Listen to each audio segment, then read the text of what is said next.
everyone. Take off my mask to talk to you. No one else is around. It's level 2.5. I'm in Mission Bay, Auckland, New Zealand.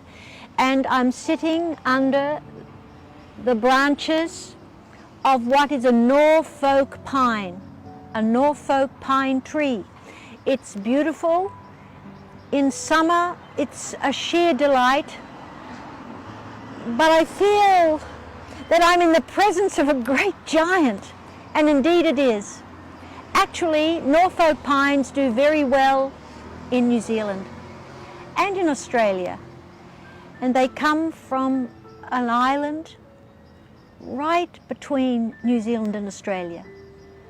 It's just a little island, and one day, no one's sure how, but those birds carried the seeds, and some of the settlers helped propagate these great trees. It's interesting, isn't it? Would they have imagined such a giant tree would one day be in what is a very popular tourist and dining area of Auckland, New Zealand? What does it take to change the world? Your world.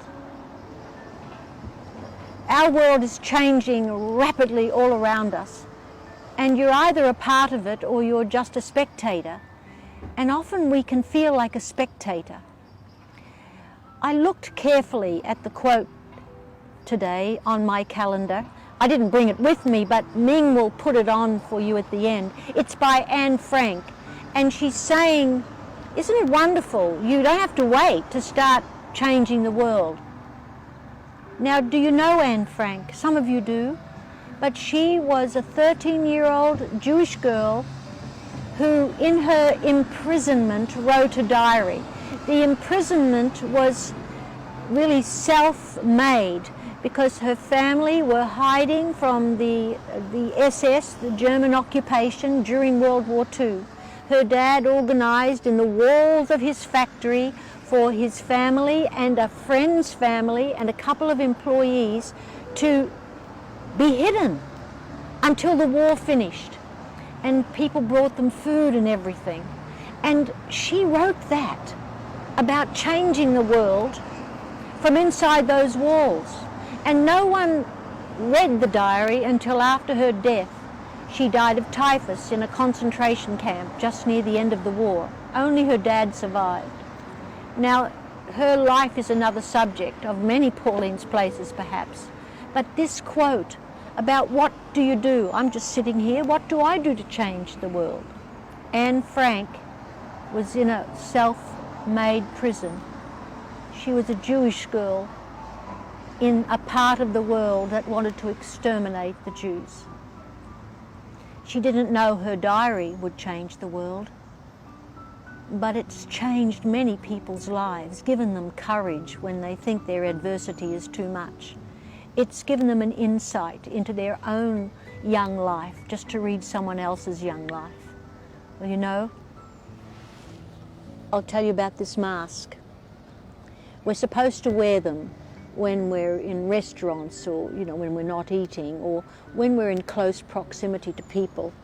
And in some ways, the mask is becoming a bit of a fashion statement. It's just meant to keep you alive and healthy and well. But Gwen, my friend, she's well into her 90s and she made this mask. And I wanted to wear one made by her. She's changing the world.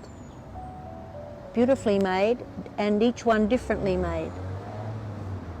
So in your 90s, you think about what you can do to not just receive, because actually changing means not just going with the flow, but understanding the flow enough to contribute to it. And sometimes your contribution begins to change the flow. Well, I think Gwen's contribution, and I'm using one of her masks, is trying to change the flow of this COVID.